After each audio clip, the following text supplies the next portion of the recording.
అప్పుల బాధలు వెంటాడుతున్నాయా? అయితే 6 జేవిఆర్ వారి జాతిరత్నాలు ధరించండి. రైట్, బ్రేకింగ్ న్యూస్ చూస్తున్నాం మనం టీవీ స్క్రీన్పై. యూరప్ ఎండలతో అట్టుడికిపోతోంది. అక్కడ సగటు ఉష్ణోగ్రతలే 40 డిగ్రీల పైన నమోదవుతున్నాయి. దీంతో ప్రజలు వడగాళ్ళు, ఉక్కపోత, వడదెబ్బలతో అల్లాడిపోతున్నారు. దాదాపుగా 4,300 మంది చనిపోయారు ఇప్పటిదాకా. సో ఎండల కారణంగా సాధారణంగా జనజీవితం స్తంభించిపోయింది. ప్రజలు ఇళ్లల్లో నుంచి బయటికి రావడానికే భయపడుతున్నారు. ఒక రకంగా అక్కడ ఉన్న ఇళ్ళు కూడా ఆల్మోస్ట్ మన ఇంట్లో ఉంటాయి కదా ఓవెన్లను తలపిస్తున్నాయి. ఎండ ప్రభావానికి గురైన వారికి అత్యవసర సేవలు అందించేందుకు అక్కడ సిబ్బంది తీవ్రంగా శ్రమించాల్సి వస్తుంది. డిమాండ్కు తగ్గట్టుగా సేవలు అందించలేకపోతున్నారు. వృద్ధులు, పిల్లలు, అనారోగ్య సమస్యలు ఉన్నవారు చాలా ఇబ్బందులు పడుతున్నారు. గంటకు కూడా మరణాల సంఖ్య పెరుగుతుంది. యూరప్లోని అనేక దేశాలు ఎండ వడగాల్పుల ప్రభావానికి గురవుతున్నాయి. జర్మనీలో అత్యధికంగా గత ఆదివారం 41 డిగ్రీల సెంటీగ్రేడ్ నమోదైంది. ఫ్రాన్స్లో 43, బ్రిటన్లో 38. అండ్ 1950 తర్వాత ఈ రేంజ్లో ఎండలు పెరగడం ఇదే మొదటిసారి. సగటున యూరప్లో వేసవిలో మహా అయితే ఒక 20 నుంచి 27 డిగ్రీల సెల్సియస్ మాత్రమే నమోదవుతుంది గత 70 ఏళ్ళుగా. అలాంటిది 40 డిగ్రీలకు పైగా టెంపరేచర్ ఇంత నమోదవడం ఇదే తొలిసారి. అండ్ మరోవైపు పగటిపూట ఇంత ఉంటుంటే, బేసిక్గా యూరప్ కంట్రీస్ అన్నీ చాలా కోల్డ్ కంట్రీస్, మంచు ఎక్కువ పడుతూ ఉంటుంది. అండ్ రాత్రిపూట అలాంటి కోల్డ్ కంట్రీస్లో కూడా రాత్రిపూట ఉష్ణోగ్రతలు భారీగా పెరుగుతున్నాయి. అండ్ అంటే ఆన్ అండ్ యావరేజ్గా 20 డిగ్రీలు నమోదవుతున్నాయి. సో దీంతో పగలు రాత్రి అనే తేడా లేకుండా ప్రజలు అవస్థలు పడుతున్నారు. ప్రపంచ సగటు ఉష్ణోగ్రతలతో పోలిస్తే యూరప్ ఉష్ణోగ్రతలు వేగంగా పెరుగుతున్నాయని నిపుణులు అంచనా వేస్తున్నారు. సో గత 10 రోజుల్లోనే యూరప్ వ్యాప్తంగా 4,300 మంది పైగా చనిపోయారు. అండ్ కేవలం ఎండల కారణంగా. వీళ్ళల్లో పిల్లలు, యువత, వృద్ధులు, మహిళలు కూడా ఉన్నారు. ఫ్రాన్స్, జర్మనీ, బెర్లిన్, డెన్మార్క్ వంటి దేశాలు చాలా అధికంగా ఎండ ప్రభావానికి గురవుతున్నాయి. మీరు చూసుకోవచ్చు మనం టీవీ స్క్రీన్పై. ఏదైతే ఆ టైర్లు, కారు బంపర్లు ఎలా వేడికి అతలాకుతలం అవుతున్నాయో చూసుకోవచ్చు. ఇంకా సిగ్నల్స్ కూడా, ఇండికేటర్స్ కూడా, ఆ సిగ్నలింగ్ వ్యవస్థ కూడా మొత్తం స్తంభించిపోయినటువంటి సిచ్యువేషన్, కరిగిపోతున్నాయి అవంతా. అంటే వాస్తవానికి మరి అక్కడ 40 డిగ్రీల సెంటీగ్రేడ్కే అక్కడ ఇలా అయిపోతున్నారు. మరి ఇండియాలో 45, 50 కూడా వస్తుంది ఒక్కోసారి. మరి ఇక్కడ మన దగ్గర ఉన్న తార్ రోడ్లు ఎందుకు కరిగిపోవు?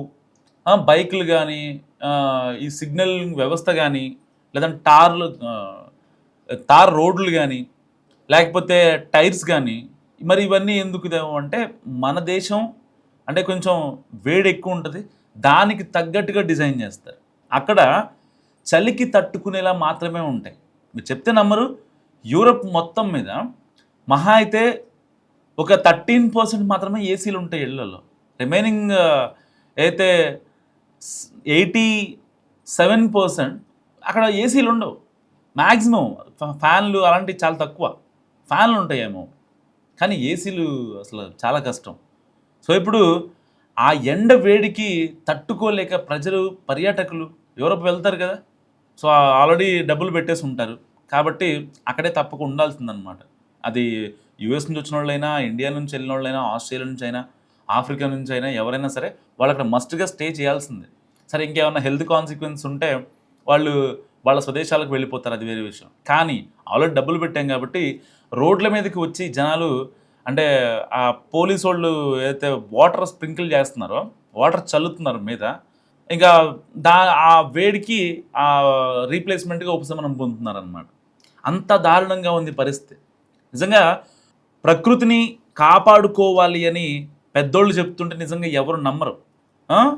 ఎంతవరకు ఆ శిలాజ ఇంధనాలు ఏవైతే ఉంటాయో, మనం యూజ్ చేసే పవర్ కావచ్చు, మనం ఫ్యూయల్కి రిలీజ్ అయ్యే కార్బన్ మోనాక్సైడ్ కావచ్చు, ఇలాంటి ఇంధనాలకి మనం రీప్లేస్మెంట్ వెతుక్కోకపోతే మాత్రం నిజంగా చాలా ఇబ్బంది పడాల్సిన సిచ్యువేషన్ వస్తుంది. సో ఇప్పటికే మనం యూరప్లో చూస్తున్నాం. ఒక్క యూరప్కే పరిమితం కాలేదు అది.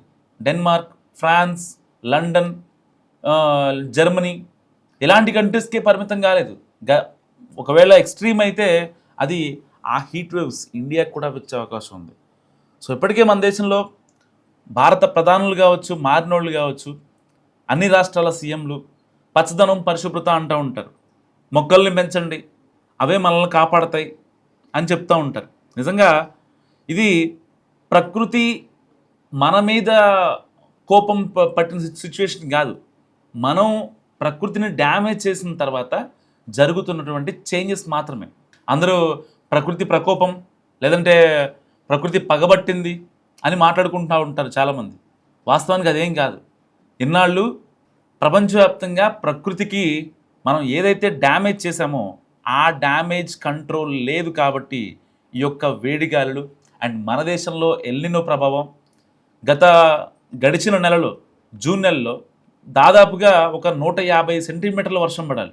అలాంటిది ఇప్పుడు దాకా పడింది ఎంతో తెలుసా? కేవలం 34% మాత్రమే. అంటే దాదాపుగా ఆల్మోస్ట్ ఒక 100% తగ్గిపోయింది. ఎల్నినో అటాక్ చేసింది, వేడిగాల్లో వస్తున్నాయి. మళ్ళీ ఫర్దర్గా ఇండియాలో కరువు వస్తుందో లేదో ఎక్స్పెక్ట్ చేయలేదు. దాదాపుగా కేంద్రం సూచించిన విధంగా 12 రాష్ట్రాలపై ఈ యొక్క కరువు ఎఫెక్ట్ పడబోతుంది. త్వరలో నిత్యావసర ధరలు పెరుగుతాయి మళ్ళీ. ఎందుకంటే సప్లై లేదు, డిమాండ్ పెరుగుతోంది. There is no supply. ఇప్పటిదాకంటే ఇటు దేశానికే అన్నదాతగా ఉన్న తెలుగు రాష్ట్రాల దగ్గర నుంచి కావచ్చు, లేకపోతే పర్టికులర్గా కోనసీమ జిల్లాల నుంచి కావచ్చు, పక్క దేశాలకు కూడా రైస్ ఎగుమతి అయ్యాయి. ఇప్పుడు ఆ సిచ్యువేషన్ కొంచెం తగ్గుద్ది. ఎందుకంటే రైతులు తినాల్సిన వాటికి వాళ్ళు వన్ ఇయర్ తినడానికి కోసం ఉంచుకుంటారు. అండ్ అదేవిధంగా కొంత మిగతా మాత్రమే అమ్మగలరు. అంత పంట ఉందా అంటే రెగ్యులర్గా ఉన్న అంత పంట లేదు. సో ఏమైనప్పటికీ యూరప్లో ఒకరు కాదు, ఇద్దరు కాదు, 5,000 మంది చనిపోయారు. ఇప్పుడు ఈ వార్త చదువుతున్న టైంకి గంటకు దేశంలో మృతుల సంఖ్య పెరిగిపోతూ ఉంది. రాత్రిపూట కూడా ఇళ్లలో నుంచి బయటికి రాలేని సిచ్యువేషన్. ఇమాజిన్ నైట్ పూట కూడా. అంటే వాళ్ళు బేసిక్గా మొదటి నుంచి అవన్నీ చాలా కోల్డ్ కంట్రీస్ కదా.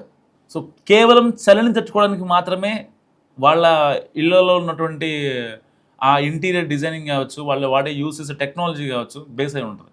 కానీ అంతకు మించి హీట్ని తట్టుకునేలాగా వాళ్ళ దగ్గర ఉండవు.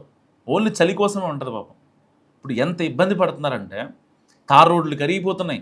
వాటర్ ఎక్కడ దొరుకుతుందా, వాటర్ మీద చల్లుకోవాలి అనే భావనలో అక్కడ ఉన్నటువంటి వృద్ధులు కావచ్చు, పిల్లలు కావచ్చు, చాలా స్కూల్స్కి హాలిడేస్ ఇచ్చేశారు, చాలా ఆఫీసులకి వర్క్ ఫ్రమ్ హోమ్ ఇచ్చేశారు.